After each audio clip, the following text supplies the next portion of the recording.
can Jew and the Gentile get along? How? Can Jews and Gentiles get along? Yeah.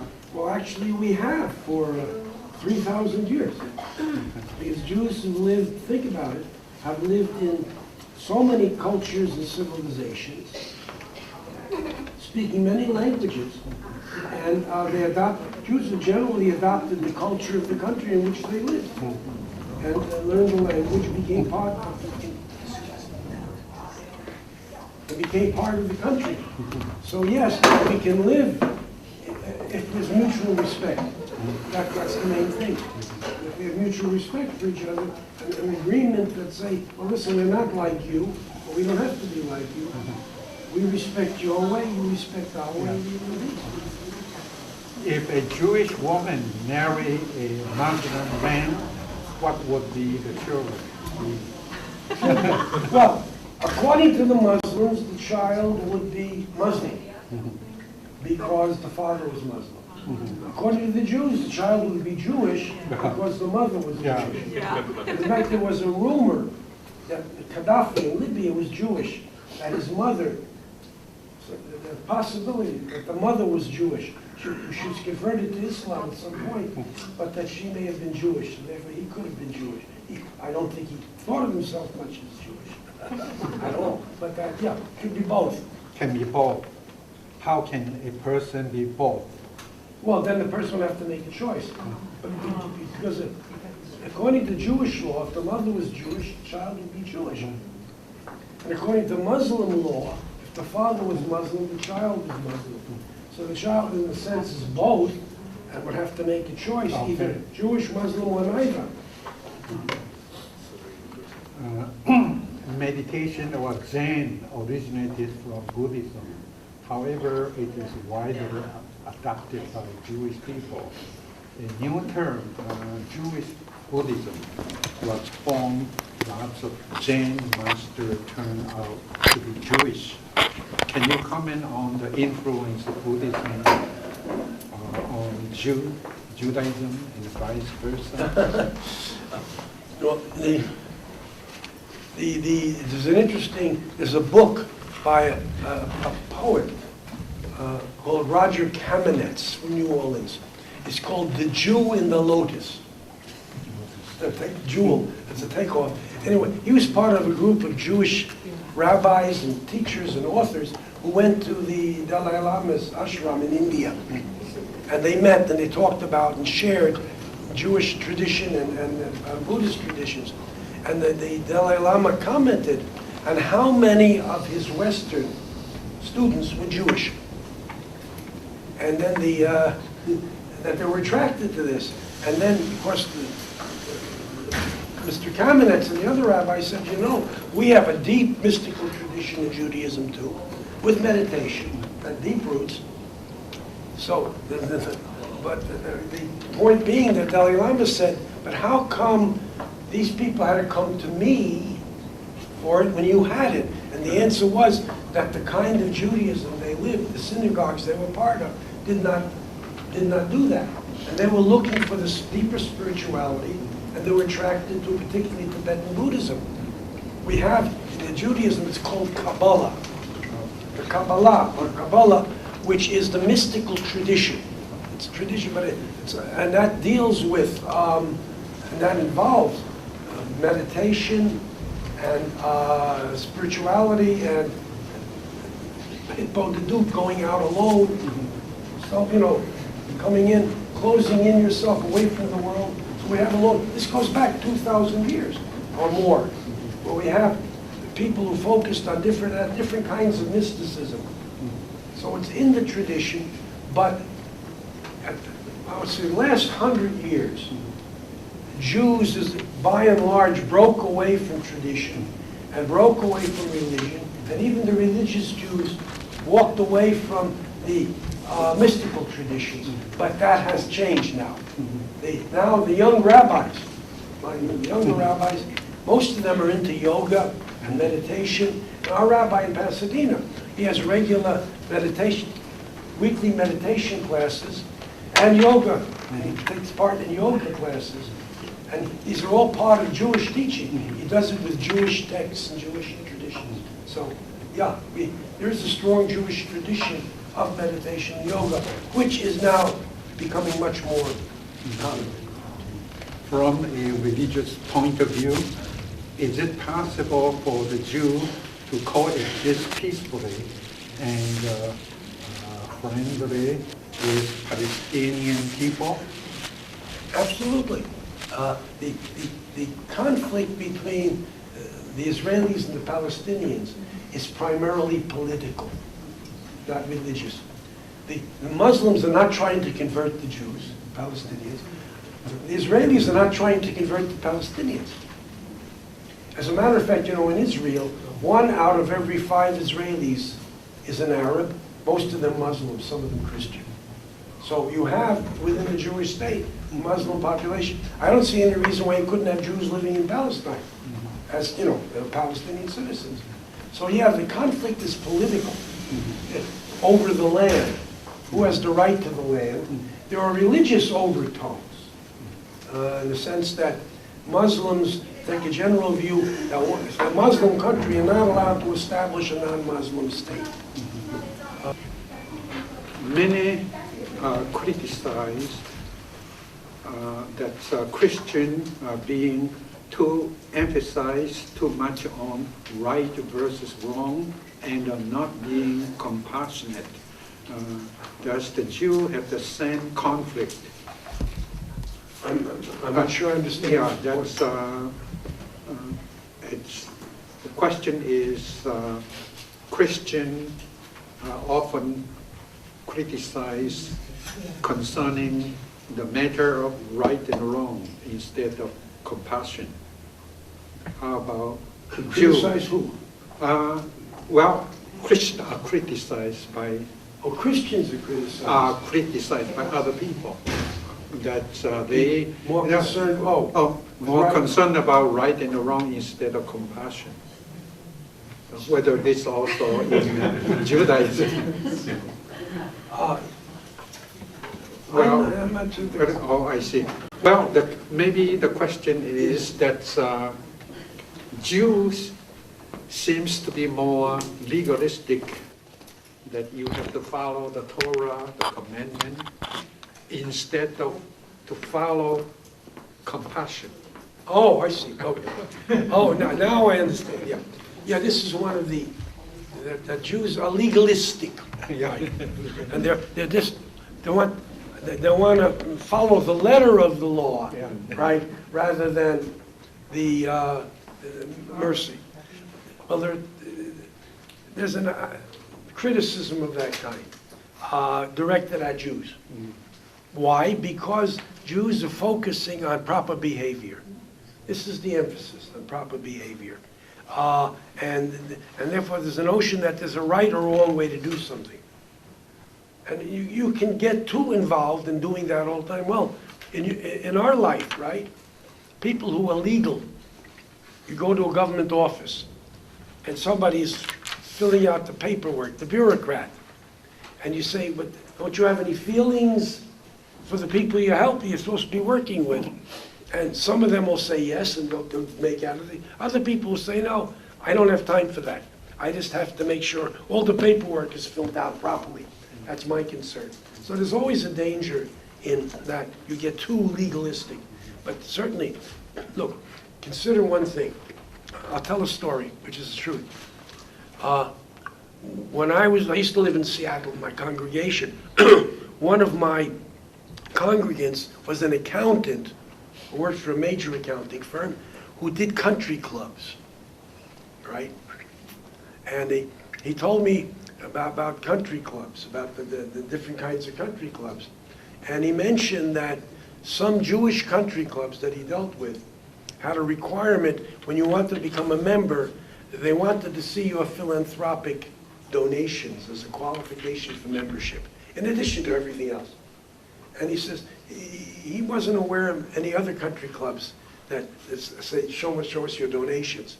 So number one. And number two, statistically, as in the U.S., the Jews are overwhelmingly the biggest givers to charity. is this kind of an assumption that if you have money, you're supposed to give it away. And of course, you give it away publicly, and you get your name on the building, all kinds of things like that. But the point was that in the Jewish community, when I was growing up, a person who wanted to show off, I made it, would show off, among other things, by giving loudly, generously, and publicly to charity. And so as a Jewish community, we are certainly committed to helping the community. Okay. The Jew had this cap, Ah. cap, and if you don't have hair, this cap fall down. How do you keep it? Velcro implant.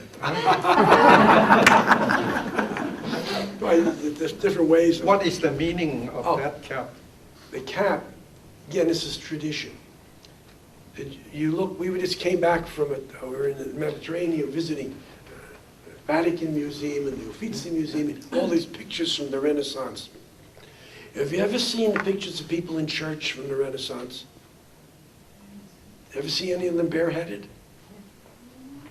No.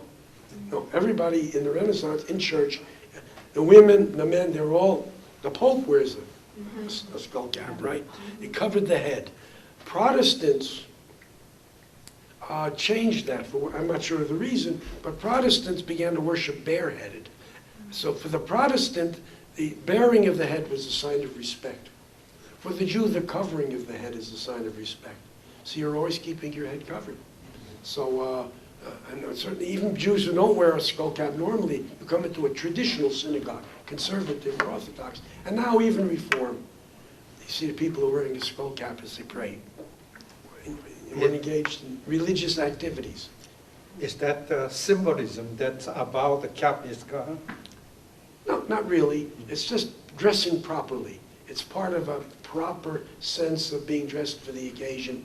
And for the Jew to go bareheaded would seem, inappropriate in the presence of God. Now, Reformed Jews did. So Reformed Jews, 150 years ago, began to worship bareheaded and discouraged it.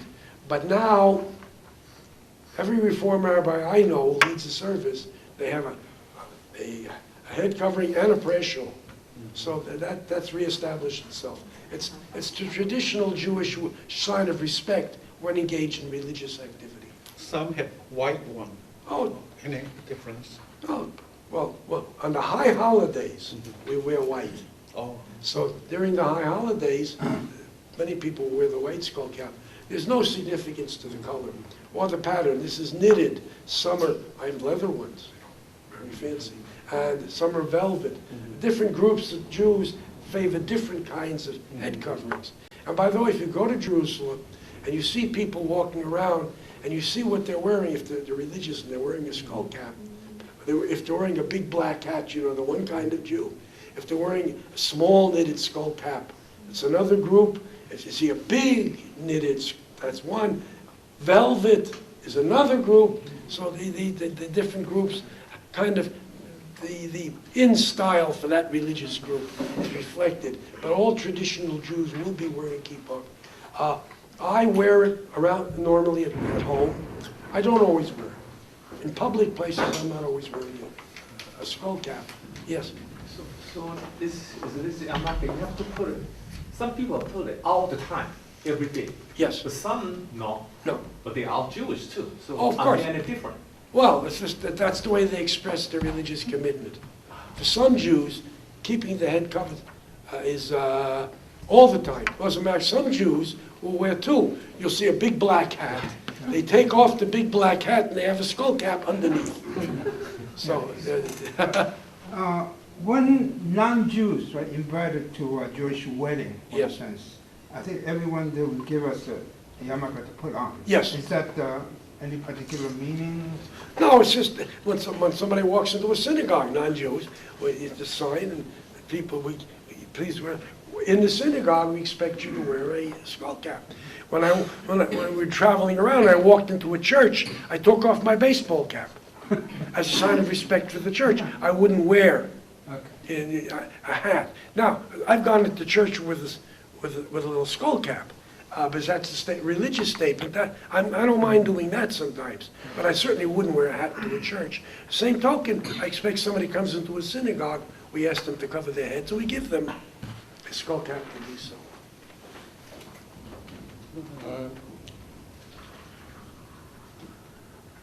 Do Jews believe that Jesus is Messiah? If not, when do they expect Messiah will come? Well, that's a core question. The answer is no, definitely not. That's why I mentioned we use the word BCE instead of BC. We don't use Anno Domini, AD. That's a religious statement.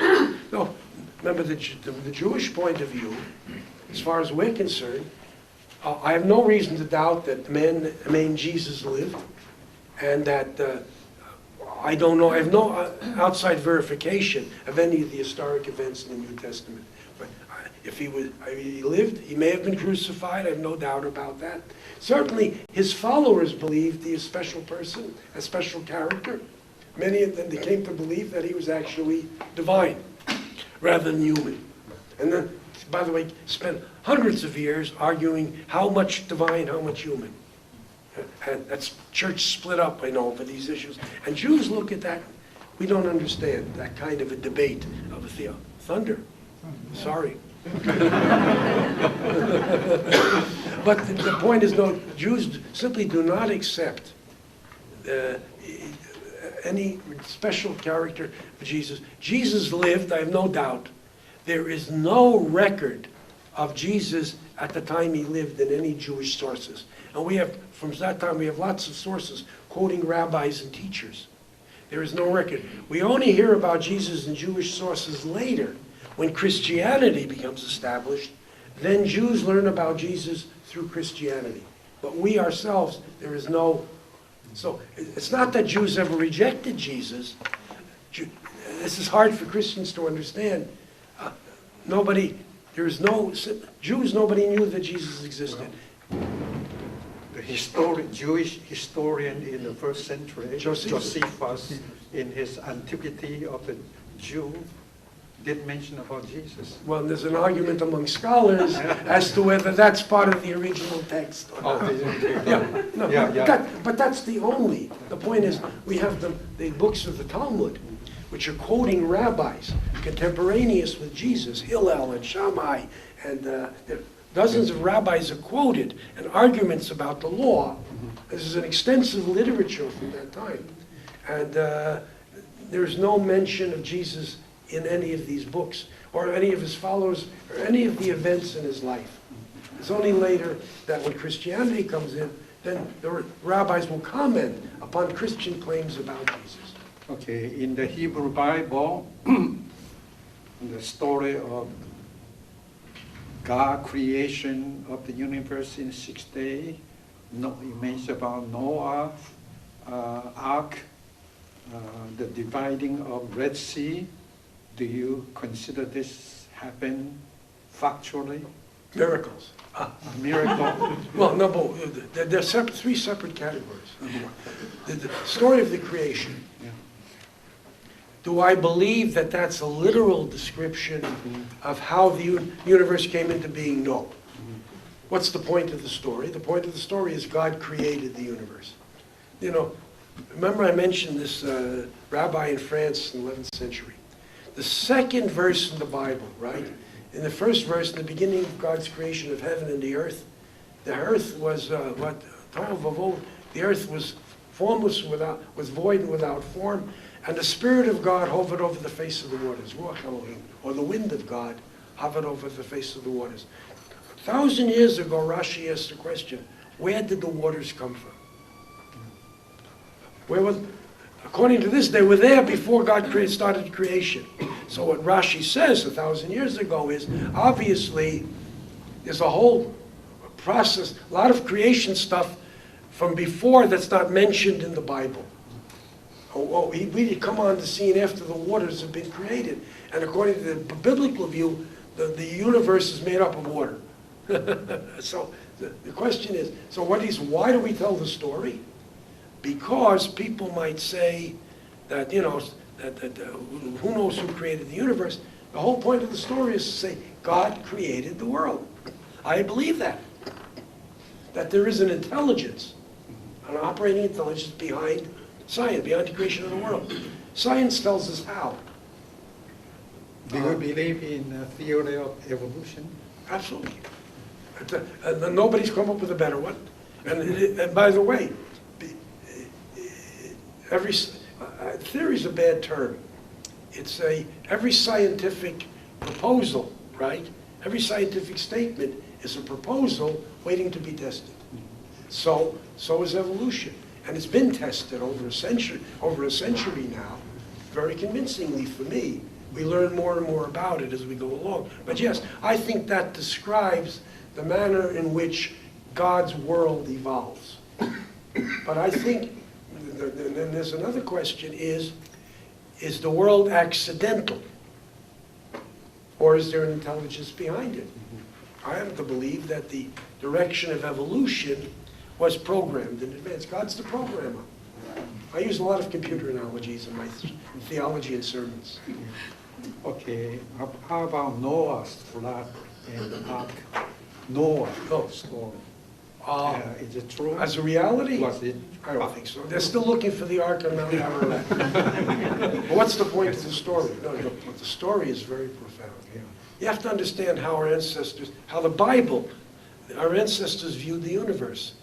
They saw the universe as all water. I mentioned that before. And what did God do? God created a bubble in the middle of the water.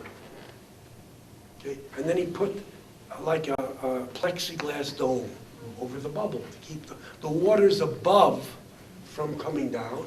And then God pushed the waters down below the earth, and then created the earth, and pushed the waters down below the earth, and they bubble up, right? And the sea. So what happens is that that's the balance. What did God do in the Noah story? Remember? He opens up the pipes from top. And yes, he's flooding, he refloods the universe. He's returning the world to its state before creation. Then God changes his mind, saves Noah. Noah floats away on top of the water, and then closes the water, and the waters recede. But our ancestors saw the water, they looked at the blue sky and the blue ocean, waters above, waters below. That was their view of the universe. It's not mine. They have a much different view. But you have to understand the Bible. There's a great medieval philosopher, scientist, doctor, an MD, Maimonides, Moses' son of Rambam, who lived in Egypt. He was born in Spain, but he grew up in Egypt. And he was a great teacher. He wrote books of law, books of philosophy, and he was he had a very busy private practice, including Saladin, the Sultan of Egypt, was one of his patients, or he was one of Saladin's doctors. Anyway, he said that the Torah, the Bible, is written in the language of people. In other words, it was written for the people at that time in terms they could explain, they could understand. And also the religion of the Bible was the way people did religion. In the Bible, how did people communicate with God? Anybody remember? How did people communicate with God? When Noah wanted to thank God for surviving the flood, when the ship got on dry land and he came out, what did he do? He offered sacrifices, right? That's the way people did religion in those days. When you were guilty of a sin, you confessed your sin, and you brought a sin offering to the temple. When your stock market was good, right, or whatever, you had a good time, you brought a thanksgiving offering to the temple. You communicated with God through animal sacrifices. And it was the life of the animal for your life in the case of sin. And therefore, that's just the way people did religion. We don't do it that way. We pray, we go to church, we go to synagogue, we go to mosque, and we pray. We don't communicate with God by offering sacrifices. So Maimonides said, when the Messiah comes, we're not going to renew sacrifices. They burned his books. Other Jews burned his books for that, because that was very unorthodox. But he said, so that's my understanding. The Bible is written for the people of the time. Once we understand that, then we can understand what it means, what the meaning of it is, rather than trying to say this is a scientifically accurate description of what happened. How about the dividing of Red Sea? Is that what is the meaning, or Well- did it happen? Got out by 2 levels. The Red Sea, the Reed Sea, by the way, Yes. it's swamp, it was a swamp, a shallow swamp. And according to the Bible tradition, if you read, there are two parts of the Yeah. Bible. One is the poem, the Song of Moses, right? The other is before that, the narrative. What did it say? The Israelites are camped at the shore of the Reed Sea, and the Egyptian army with the chariots is coming after them. And all night long, a strong east wind blew. Yeah. Blew, and according to that story, it blew the water out of the lake. The Israelites came across. When the Egyptians came after them, the wind stopped, the waters came back. So you have in the Bible a naturalistic explanation, and then you have a poem. Now what is the character of a poem? To paint an event in vivid pictures. So the event in the poem is painted as a miraculous act by God. Moses raised his wand, the sea splits, and people go through in the middle. It's a poetic expression. I don't take it literally in terms of the way it happened. But another 20th century teacher, Martin Buber, interesting, very, very great student of Kabbalah and mysticism. But he said that the miracle isn't a perception of the beholder. It was a wind, and it blew the sea dry. It was when that wind came, when the Israelites were at the back of the water on one side, Egyptian chariots on the other. The wind blows all night, and they can walk across. They look at that's a miracle. So the miracle is in the perception of the beholder. Now the rabbis in that book, the Pirkei Avot, raise an issue of whether God reverses the laws of nature. Now they were of the opinion that no, that God promised, no, I will not change the laws of nature. From now on, winter and summer, rain and dry, morning and evening, nature will follow its course. So the rabbi said, how do you account for the miracles listed in the Bible? Whether it's the splitting of the sea or the famous well of water that supposedly followed Moses' sister Miriam through the desert. Wherever they stopped, she touched the ground and a well appeared, so they had water. So the rabbis, how did you do that? They said, well, there were 10 exceptions created at the time of creation, which was they're stored, waiting for these events. They're the only exceptions to the law of nature. Yeah, the miracles took place, but they were pre-programmed. Which is, I thought that was fascinating the way the rabbis handled that one. They asserted the truth of the event, but they also asserted their understanding of nature. That nature works in known ways. There are accidents of nature, and then there are changing, or how should I say, overriding the laws of nature. The rabbi said, no, you can't override except when it's pre-programmed. They would have done a great job in the Silicon Valley. Now, when you interpret the book of Genesis, not literally, but more, I say, metaphor, the meaning. How about Orthodox Jew? Do they interpret that way, or do they interpret literally? I'm talking about Orthodox Jew, but you are not Orthodox No, Jew. Orthodox Jew. An interesting thing, Orthodox Jews, well, depends on what kind of Orthodox, they're all grades. Generally speaking, Orthodox Jews don't need to assert the absolute accuracy of the Genesis story, because the interpretations they have are, the Genesis story asserts that God created the world, that the sun, moon, and stars are not divinities, deities, they're just instruments of God. Everything comes from God, and that's the important thing. So therefore, the rest, the details are secondary. Some will not teach, will try to avoid teaching evolution in their schools. Most that I know, if the state requirements, so they teach that. It doesn't. They're not tied into that literal interpretation of Genesis that many fundamentalist Christians are. Do you believe that Israel is the promised land for the Jew? God's promised land? No. No. But, what's the qualification mean? That the notion that that Israel's claim to the land is because God made a promise to Abraham 3,000 years ago, no. But that Israel has a claim to the land, as legitimate as anybody else. We lived there thousands of years ago for long periods of time. We've always asserted that claim, that this is the promised land, we're going to go back to it. How about Canaanites? That they lived there before Abraham came. I'll tell you a story from the commentaries of the rabbis. My friend Rashi, 11th century France, okay? He asked the question, he says, why do we start with the story of Genesis creation? Why do we care? It's not relevant. We should start with in Egypt, when God commands the Jewish people, before they leave Egypt, you start counting the new year from March. That's the first commandment to the Jewish people in the Bible. This month will be the new year for you. And then begins a series of commandments. Why do we have all that stuff about Genesis and Noah, the stories of Abraham? What is it relevant? He said, because there's some people who say, this is Rashi, quotes his father 1,000 years ago, that you Jews stole the land of Israel from the Canaanites.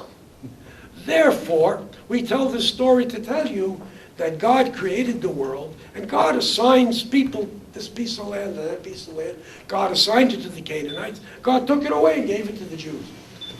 So this is Rashi's, that's his commentary. In other words, there are people who say, like some people today, you're stealing somebody else's land. So that's why we have the whole story of Genesis. And he says, well, God decided to give it to us. It took it away from the Canaanites.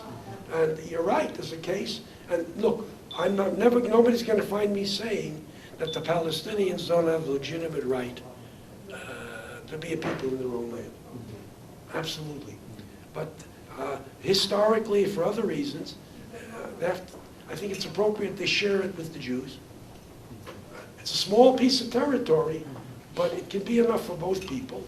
But the Palestinians, Jews have to learn to get along in that narrow space. So they've got to do it. But yeah, Israel's claim to the land doesn't deny a valid claim to the Palestinians. Both people have a legitimate claim to the land, and they got to figure out how to live peacefully with it. Actually, we had, some time ago, we had German, he's originally German minister, Presbyterian Church minister came talk to us. And actually what he said was that in his view, it was his opinion only.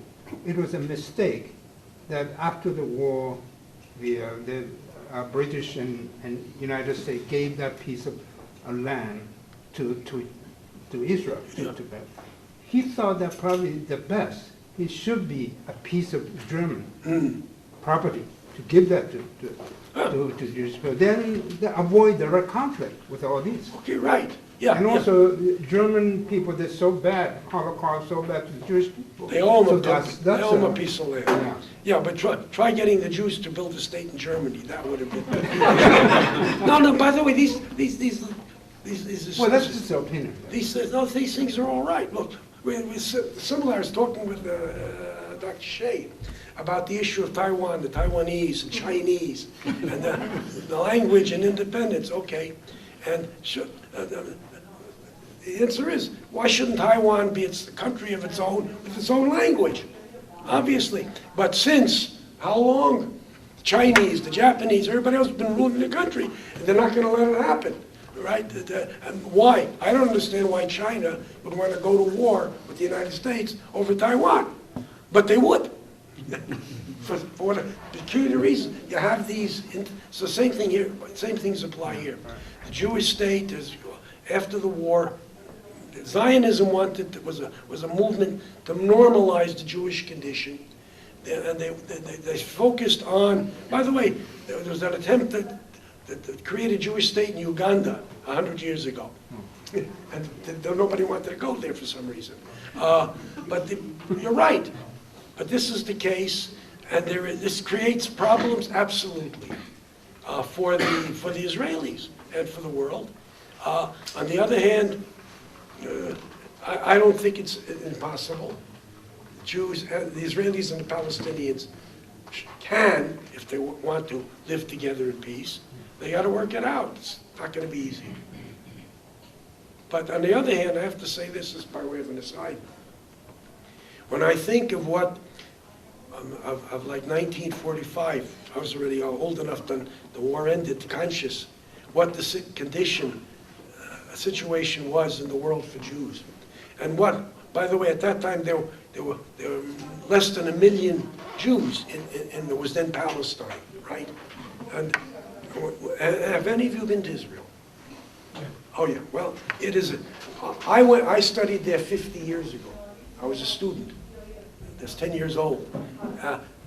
What took place in that country in terms of its development is amazing. We revived the ancient language, industrially, all these kinds of things. Got problems. It's an amazing achievement. So with all the negatives, go to visit. It's just a great place, a fascinating, fascinating country. And as I said, what's interesting is that 1 out of every 5 Israelis is a Muslim or a Christian. Actually, one audience want to know, ask you about Talmud. Just gives general idea what Talmud is. Oh, the Talmud. Remember I talked this, the oral tradition. The oral tradition was the passed down from generation to generation. Each generation looked at the Bible and tried to apply it to the world in which they live. Even in the Bible, you see people making changes and adjustments about how you did things. So this was passed down, the teachers, by word of mouth. At certain key points, there's so much they had to write it down. So in about the year 100 of the Common Era, a rabbi named Judah, who was basically the chief rabbi of the Jewish community in Israel, in Palestine, what was left of the Jewish community, he collected these traditions, and in 6 volumes called the Mishnah, which is another word for Torah, teaching. It's a Mishnah teaching. And he collected them in 6 volumes, and he said, this is the official version of what Moses passed down from Sinai. And then what happened is, he's in the land of Israel. Most Jews in those days lived in Iraq, in Babylonia. Big community, very different from Israel. Because Israel was under Roman rule, Iraq was under Persian rule. Very different cultures and everything. So the rabbis in Babylonia sit down and study the Mishnah and argue about how you apply it in Babylonia. And also rabbis in Israel do the same thing. Over the next 300 years, they keep arguing and discussing, how do you understand and interpret? How does God want you to behave? And then they collect those in 17 volumes called the Talmud, the Gemara, which is Aramaic for Torah. The words mean the same. Essentially, the Talmud is it's as if you had all the proceedings of the Supreme Court collected from 1787, when it first met, to today, all collected in a set of volumes, and that's what you studied in school. And you'd have not only the decisions, but all of the arguments, pro and con, what each justice said. That's what the Talmud is all about. Since there are 17 volumes, are you able to read all of them? Funny you should ask. No, I don't.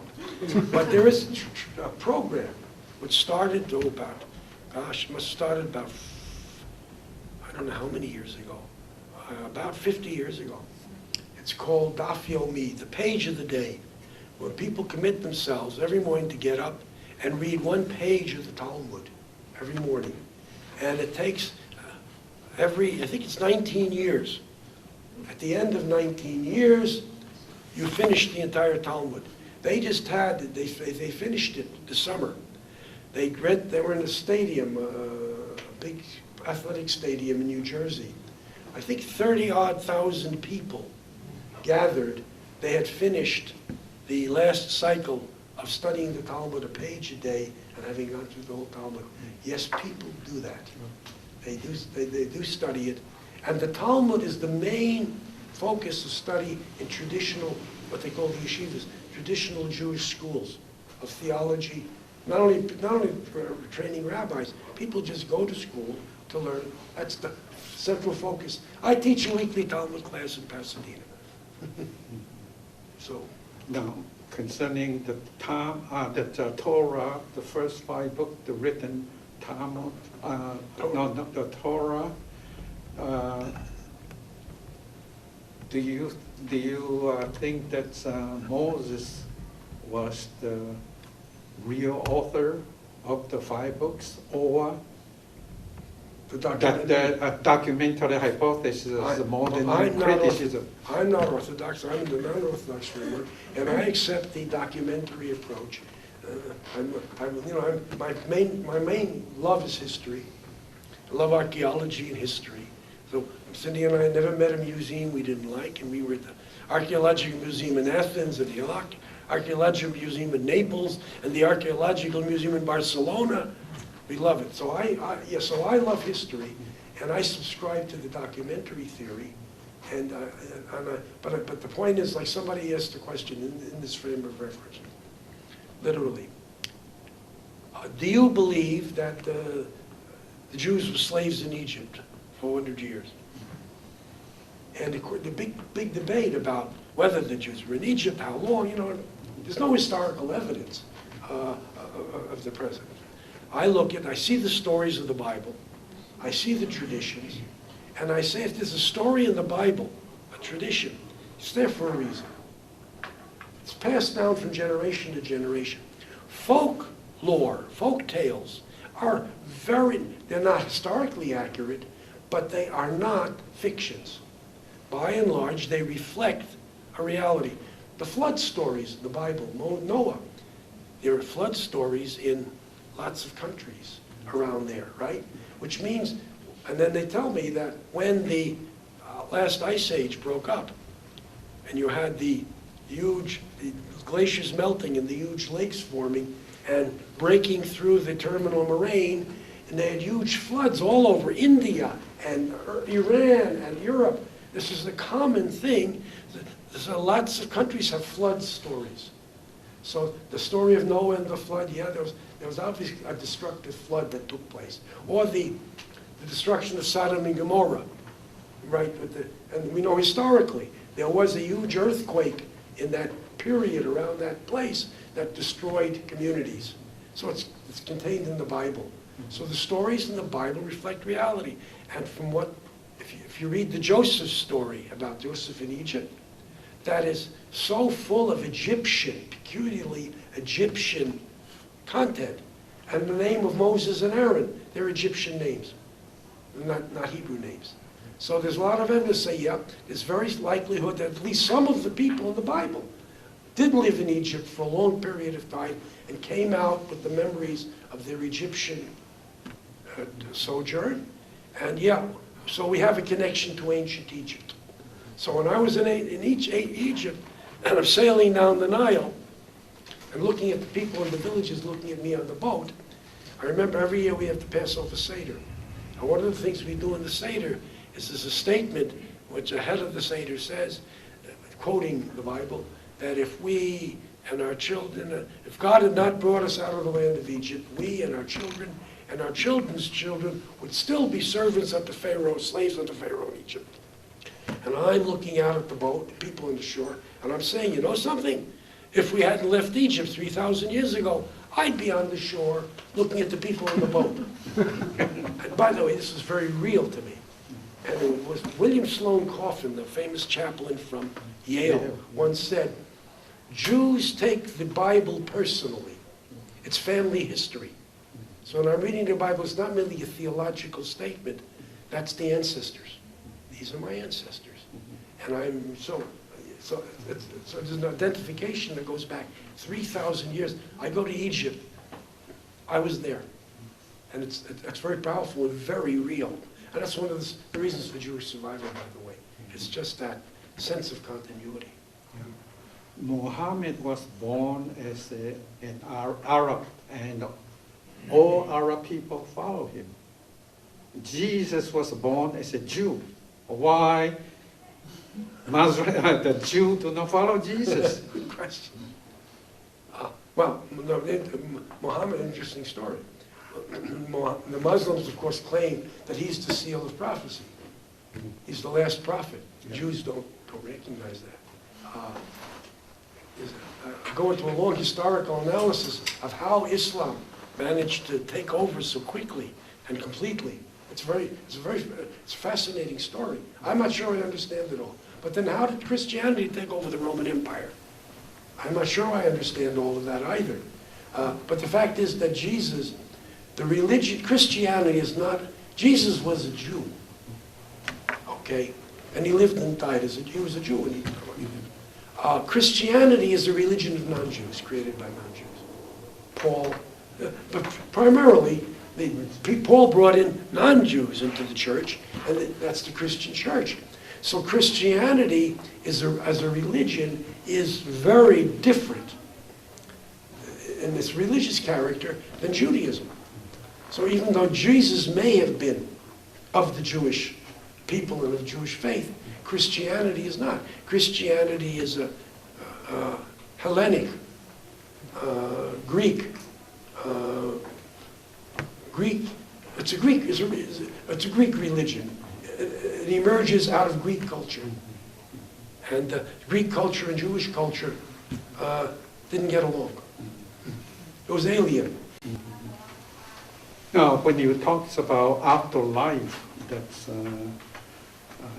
for the justification of the problem of evil on this earth. But it seems to me conservative Jew and the Reformed Jew are skeptical about heaven or afterlife, whether there's afterlife or not. Skeptical, I don't know. As a conservative Jew, do you firmly believe there is heaven after that? Heaven, again, concept, the specifics be different. I personally have no doubt whatsoever. And a lot of my Reform rabbi friends don't either. This is the new generation. The younger generation, the older generation, it was rejecting very hard, it's rational. If it isn't, it doesn't exist. If it isn't scientifically proven, the new generation is very different in religion, much more open and accepting. So I know Reform rabbis who talk about life after death in positive terms. They believe in it. So I do. Because in the Hebrew Bible, there's no any mention about No. people can go to heaven. No, right. I said that emerges later, when the rabbis begin to grapple with the problem of evil in the world. And how do you square that with a all-knowing, all-powerful, and all-merciful God? It becomes a problem. People in the Bible obviously didn't have a problem with that. They just assumed when you died, they talked about Sheol's, like the Greeks, Hades, some kind of afterlife. Remember, the witch of Endor calls up the spirit of Samuel. Remember King Saul is in trouble. He goes to the witch of Endor. She conjures up the spirit of Samuel, who is not happy to be awakened. So obviously they believed in this context of some form of continuing life. Otherwise, where does Samuel come from? But otherwise, they didn't go into a lot of detail, and they weren't focused. This comes out later with life after death, the rabbis. I think there's a Persian, Zoroastrian influence there too. But again, that doesn't seem to me to be illogical to assume that that the soul, which comes from God, would then return in some form to that divine realm, wherein the body goes. I don't believe, this is the core thing, I can't believe that the essence of me is simply an accidental attachment to this body. And when the body dies, everything about me goes with it. I use the computer analogy. The body's hardware, the soul is software. The software can live on when the hardware crashes. You dump the hardware.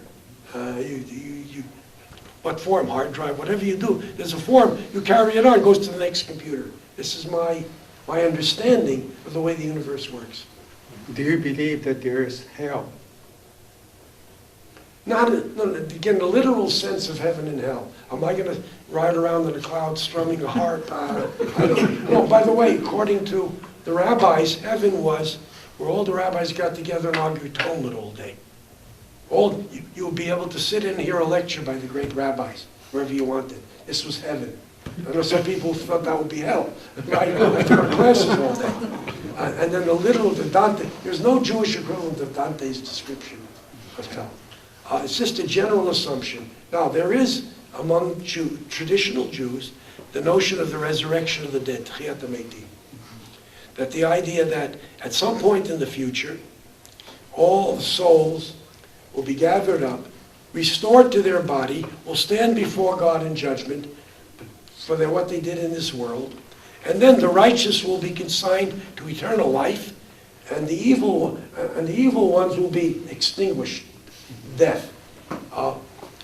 There are others who talk about some kind of purgatory, but no. Yeah, no. Among Jews, some kind of intermediate basis for people to go through a refining process till they can get up to the eternal life stage. I know of no literal description of hell in the Christian sense within the Jewish tradition. We didn't dwell on this, nor did we dwell upon the specifics of what heaven would look like. According to the Hebrew Bible, the Israelite are God's chosen people to be light to the nation. That's their mission. Do you think Jews have achieved this mission? And what does it mean, light to the nation? It's a good one. Yeah. Have we admit, to a certain extent, yes. First of all, the God of Israel 2,000 years ago was recognized only by a very small group of people called the Jews. Now, 1,000 years later, Christians and Muslims recognize the same God. So, in that sense, the Jews achieved the purpose of bringing knowledge of God into the world. So now the world speaks of God in a way they didn't before. So they succeeded. And the idea was, too, that Jews would supposedly provide a model of how to live to the rest of the world. And I think to a certain extent we did through the Ten Commandments and through various biblical texts. There's been an influence there. So yeah, now, in other ways, too, when the Dalai Lama invited, I mentioned the Jew in the Lotus, invited this delegation of Jews to his ashram. Why? Because he was exiled from China. And he wanted to know, I'm now exiled from my homeland. You Jews, how do you manage to survive 3,000 years in exile, right? And maintain your identity and your religion? We are facing the same thing. Can we survive in exile? We have to learn from you. So in many respects, Jews then are role models for other peoples. How to survive as a religious minority in somebody else's culture. This is a thing we teach. Okay. So, and then, in modern Israel, by the way, I don't know if you're probably aware, Israel is one of the centers of high tech in the world.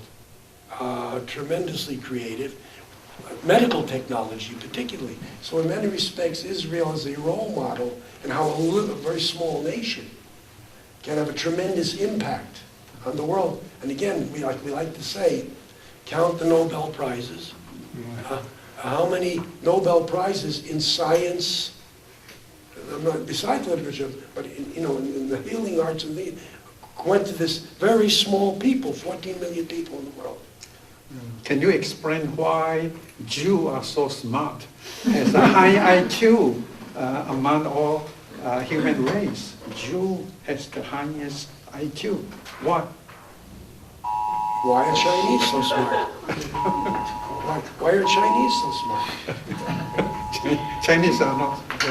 Well, I don't know, the Chinese, the point is that well, you know, somebody said in Berkeley, for instance, talking about the issue about, you know, quotas and affirmative action, and that somebody made a comment that if you didn't have any quotas or affirmative action, Berkeley would be 50% Asian and 50% Jewish.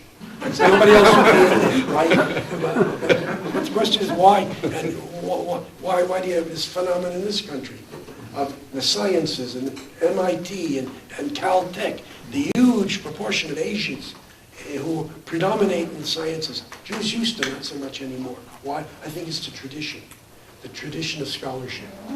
Among Jews, the Talmudic scholar was the role model. He sat and learned all day. His fact, he mastered the texts. Like the Chinese scholar who mastered, was the lead. They knew it. So we had this tremendous tradition of respect. So a fellow who studied Talmud for 10 years in the yeshiva, 12 hours a day, 6 days a week, he goes to MIT, nothing. He's so trained to learn and to study and to absorb and master that it becomes, you're trained to learn. I think Chinese, very similar, certainly Jews, it's the cultural tradition. Again, when I was growing up, I assumed you were going to college. That was it. That wasn't, But some people said that what Chinese or Asian today is just like Jews 50, 100 years ago. Well, I think the similar, like a family value or intellectual value, it's very similar, but we came late. But how about my question is that I know that 50, 100 years ago, Jews were very diligent in studying, but are they still maintaining the same or lost in no, we're assimilating. As a matter of fact, if you had been at Caltech 50 years ago, a huge proportion of the faculty and the student body would have been Jewish.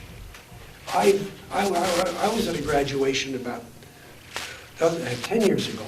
I was at a late invocation, and the fellow was valiantly trying to pronounce all the Chinese and Japanese names. Vast majority of the graduates in the advanced degrees were Asian, and not too many Jews among them. So Jews, you still have Jews involved, but less Jews study hard science. Jews are in other things now. Yeah, that edge is off in terms of the hard sciences and academics.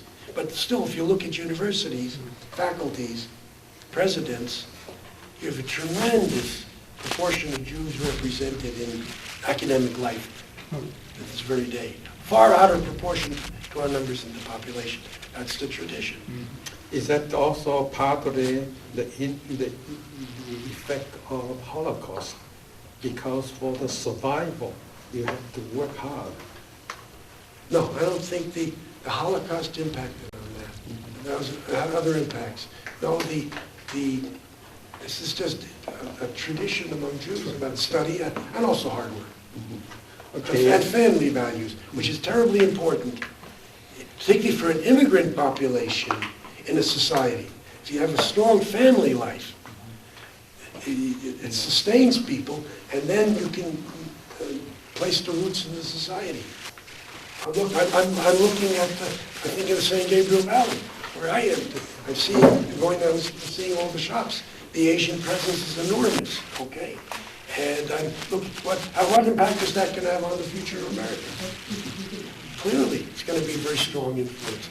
And you're going to see many more Asian names in position. Keep looking, I mean, the sciences certainly, but everywhere. Jews are God's chosen people on one hand, but on the other hand, the atheist, agnostic, a high percentage among Jewish people. The great atheists like Karl Marx, Sigmund Freud are all Jewish. Why? Why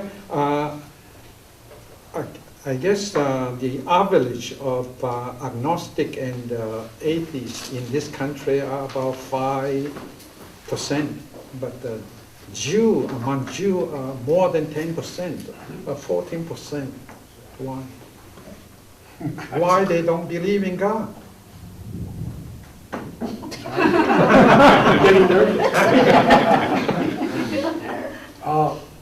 One of the things to understand too is this matter of time of the age. The modern age begins with the Renaissance, right, and the Enlightenment. Now, who was the first prototype Jew for the modern age? Spinoza. Benedict or Baruch Spinoza. But why would I say that? You know who he was? He lived in 17th century Netherlands. And he wrote books basically denying the existence of God, denying the divine character of the Torah. And he was excommunicated from the Jewish community because of that. But he did not join another, he didn't become a Christian. He became a person who had no religion. And he asserted basically the free thinking of science and the secular vision. And he wrote these books. He wrote in Latin, by the way. But he wrote his books. And then a lot of Jews coming out of Europe wanted to get out of the narrow confines of the ghetto, of the small Jewish community, of the religious world and anti-Semitism and everything. They looked for a secular society in which people wouldn't be judged according to their religion or their ethnicity. So all of these revolutionary movements, intellectual and political, that offered Jews freedom from being Jewish, in principle, attracted a large number of Jews who wanted to be, I don't want to be Jewish anymore. I don't want to be Christian. I want to be whatever I want to be. So this drew a lot of people who were seeking liberation. And of course what happened is a lot of they turned out to be disappointing. But still you have a significant number of Jews who are agnostic or atheist. Yeah. According to the recent Pew Forum, that's the non-religious people. Oh, Which majority of it's Jews 50 years ago, it's about 5%, now it's 20%. Yeah, 20% of the country. I would say, I always tell people, Pasadena Jewish Temple in Center, it's 450 families, roughly a little over 1,000 people, members. And I teach it every annual introduction to Judaism class. I say, trying to understand Judaism. 450 people are members of the synagogue. They pay to support the synagogue. I says, the vast majority of them are not religious. They don't attend service, maybe once a year. They don't attend services. They support the synagogue. They send their kids to religious school. They don't observe the dietary laws. They don't observe the Sabbath. So why are they members of the synagogue? Because they're living in Pasadena. There's no Jewish community in Pasadena. The only place you can feel Jewish in the Jewish community is in the synagogue. So you join the synagogue. And we draw from all around. Because for Jews, being Jewish is not the same as being religious. You can be Jewish without any religion at all. And you know, in Israel, a lot of the founders of Israel were secularists, even atheists. They founded collective farms. They were socialists. But they were Jewish. Obviously, they were coming to Israel to build a Jewish state. They were very Jewish. They were not at all religious. So what happens is that Jews have this feeling, if you live in a Jewish neighborhood, live on the west side, you don't have to bother because you're surrounded by Jews. You get to Pasadena, there's no Jewish neighborhood in the San Gabriel Valley. Jews scattered all over the place. Synagogue becomes a focus point where people feel at home. They send their kids to religious school so that the kids can meet other Jewish kids. They're not going to meet in public school because public school has very few. So this becomes an expression of Jewish identity in the social or ethnic or, I say, familial sense. That we're all part of the Jewish family. And even for people who don't care about religion, this is rather important. They feel at home. They feel comfortable. in the Jewish environment. How about Reform Jew or conservative Jew? Can they get along with Orthodox Jew? Yeah, but the Orthodox Jews don't get along with them. No, Not Pentecost- vice versa. by and large, Orthodox Jews simply take the position that what I presented, that's Judaism. That's real Judaism. And what the conservatives and Reform are, that's not real Judaism. It's a fraud. It's inauthentic. And therefore they represent themselves as Jews. They're Jews, but their religion is fraudulent. Do you have dialogue with them? Some. Yeah. Any success? And Dialogue in the sense of I talk with them, some of them I communicate with, some won't, I mean, some I really can't. Let me qualify that. I'm comfortable even in the most extreme Orthodox environment, personally. I can go and pray in, as I have in ultra-Orthodox synagogues. And I hear some interesting things in the sermons I don't agree with. But yeah, I can go into a synagogue and pray with Jews of all kinds. But I don't necessarily agree with them theologically or socially or politically, for that matter. And they have, however, a tough time because if they walk into my synagogue during a service, what they're doing is recognizing my authenticity, and that would undermine their theology and their position. So an Orthodox Jew wouldn't come into a conservative synagogue or a Reformed synagogue during prayers, participate in prayers, because that would be compromising their position, and they won't. So they have a tough time. And this is one of the big issues in Israel, that the Orthodox, basically it's a state church, the Orthodox. you did mention about that Jewish worship use Hebrew, and this is to unify all Jewish people. But at the same time, if Jews do not understand Hebrew, it will be meaningless for them to be worshipped there. Well, not necessarily so. Because Protestant changed Catholic point of view. Catholic use Latin as the, and then Martin Luther say that you can use your national language to worship or to, And the Catholic Church is all Latin until a few years ago. Yeah, and why not the Jewish synagogue allow other language in order for them to understand? Well, the Mishnah, at 1,500 years ago, the Talmud said, you can pray in any language you want. The only thing, the Shema Yisrael, hear, O Israel, the Lord our God, the Lord is one. That you have to say in Hebrew. Otherwise, you can pray in any language. And Jews did. They prayed in Greek and other things. And yet, over the centuries, guess what? Even though we don't have to pray in Hebrew, the vast majority of Jews pray in Hebrew. The Reform movement, 150 years ago, threw out most of the Hebrew, right? They threw it out. And then, guess what? Over the last 50 years, crept back in. Now it's hard to tell a Reform from a conservative service if you just walk in. People are wearing skull caps, prayer shawls, it looks the same. So why? Because my friend Rabbi Harold Kushner, some of you may have heard of him, he wrote a book called When Bad Things Happen to Good People, right? He was a classmate of mine, I knew him, I knew the whole family. Okay, he makes a distinction between prayer and worship. Prayer is when you turn to God on a one-on-one basis and offer your prayers and what you need and what you want. Worship is when you gather in the synagogue